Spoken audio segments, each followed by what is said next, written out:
gens, c'est Jules et aujourd'hui pour ce deuxième épisode de Redécouvrons-la, j'ai décidé d'aller sur ma console, l'une de mes consoles favorites, j'ai dit la GameCube. La GameCube qui est, ou plutôt dit GCN qui veut dire GameCube Nintendo.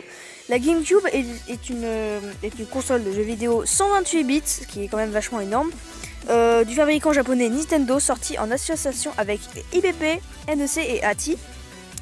Et elle est sortie en 2001 ou plutôt en 2002 en Europe. Et ce fut la dernière console de la 6ème génération qui comporte la PlayStation 2, la Xbox et la Dreamcast, qui est vraiment des consoles de 6ème génération qui sont beaucoup aimées par les internautes. Son jeu le plus vendu est bien évidemment Super Smash Bros Melee que je vais vous montrer après. Elle est sortie au Japon le 14 septembre 2001, en Angleterre et en Amérique le 18 novembre 2001 et en Europe le 3 mai 2002. Cette console-là est particulière car non seulement de ne pas avoir un lecteur CD-ROM, elle a deux manettes. Elle a la manette normale que vous voyez actuellement et la Wavebird. La Wavebird est tout simplement la première manette Bluetooth. J'ai pas besoin de vous expliquer, hein. La manette a juste une fonction d'onde qui permet de jouer avec une manette sans fil, qui était assez révolutionnaire pour l'époque, même si maintenant on a la manette de la PlayStation 5. Et oui, car la PlayStation 5 va sortir. Play! Pourquoi la console? La console ressemble à un gros cube dont le nom, avec 4 ports pour jouer, avec 2 ports pour la carte mémoire qui doit être servie pour faire des sauvegardes sur vos jeux, sinon eh bien, vous ne pourrez jamais les finir tout simplement, à part si vous faites un speedrun. Bref, on met la carte mémoire dans la fente et on peut jouer. Après, il y a bien évidemment au-dessus le port pour éjecter le disque, et le disque et pour fermer le port, un bouton reset et un bouton power injection comme sur la Mega Drive 2 que j'avais évoqué avant.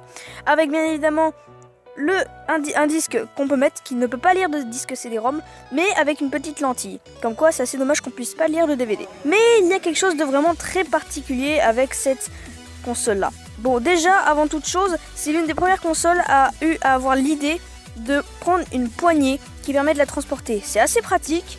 Mais il n'y a rien de mieux pour montrer qu'on veut se faire voler. C'est un peu triste quand même.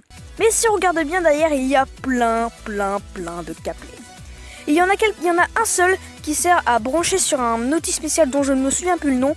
Mais les autres, beaucoup d'internautes se demandent à quoi ça sert. C'est tout simplement pour tester la machine en entreprise. Parce que, en fait, ils n'ont pas encore commercialisé les câbles pour la tester. Et surtout pour avoir aucune sauvegarde après ça, pour un petit peu cacher les choses qu'ont fait les développeurs de la GameCube. Parce que sinon, ça va foutre des théories de merde partout.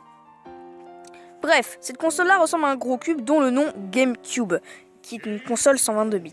Ensuite, bien évidemment, bien sûr, je dis beaucoup bien évidemment, mais voici la manette qui est l'une des formes de manette que j'aime beaucoup, avec un bouton A, B, X, Y disposé d'une manière vraiment bizarre, mais vraiment cool, un bouton Start, une flèche directionnelle, avec 2 sticks, le stick C qui est plus précisément utilisé pour la caméra et un stick pour les mouvements. Et là, c'est là qu'intervient une spécialité assez bizarre. En fait, les boutons R et L ont une maniabilité plutôt étrange. En fait, il y a un clic qui permet en gros de l'enfoncer. En fait, quand on appuie doucement, ça l'enfonce doucement. Et quand on enfonce au maximum, il y a un clic. Par exemple, dans Super Mario Sunshine, si on appuie légèrement, on peut avancer en jetant de l'eau. Alors que quand on clique à fond, on s'arrête et on jette de l'eau. C'est une petite difficulté. Avec bien évidemment un petit bouton Z comme sur la Nintendo 64. Après, bien évidemment, je dis tout le temps bien évidemment, ça me saoule. Et donc, après, il y a, quand on mélange tout ça, comme la Mega Drive, on obtient une belle console. Le truc, c'est que bien évidemment, j'en profite pour passer sur les 2 jeux indispensables à avoir sur la GameCube. Je parle bien sûr de Super Mario Sunshine et de Super Smash Bros Melee. Super Mario Sunshine, je l'ai testé il y a très longtemps dans une ancienne vidéo. Je vous laisse faire pause pour voir un petit peu la boîte. Et c'est le 2e jeu le plus vendu de la GameCube après Super Smash Bros Melee et après Zelda Twilight Princess, qui a quand même eu beaucoup de remakes sur la Wii, la Wii U, etc. Et j'en passe. Donc voilà, donc c'est la fin de ce petit redécouvrons-là. Alors, je m'excuse, je dis beaucoup trop de fois, bien évidemment. Pour la prochaine fois, j'essaierai de pas trop le dire. Là, pareil pour la Mega Drive. C'est-à-dire que si jamais vous en voyez une avec un jeu inclus, achetez-la, même si ça coûte 1000 €, je sais pas. Parce qu'en plus, c'est une console là qui a été vraiment beaucoup vendu. Et donc c'est pas forcément rare, mais c'est juste la classe. En plus de ça, pour les joueurs de Melee, c'est le Super Smash Bros à avoir, parce que pour certains c'est le meilleur. Je suis d'accord, c'est le meilleur, voilà, c'est dit. Voilà, bon voilà, mais j'espère que cette petite vidéo vous aura plu. Pour le prochain épisode, je propose la Nintendo 64 ou la PlayStation. C'est à vous de me le dire dans les commentaires. Et sur ce, restez déterminés.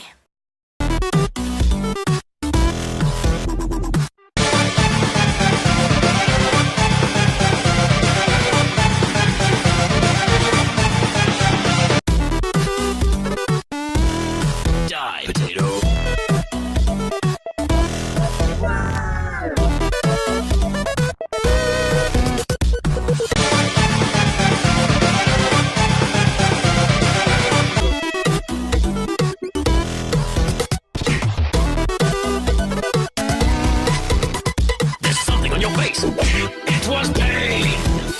There's something on your face. It was pain.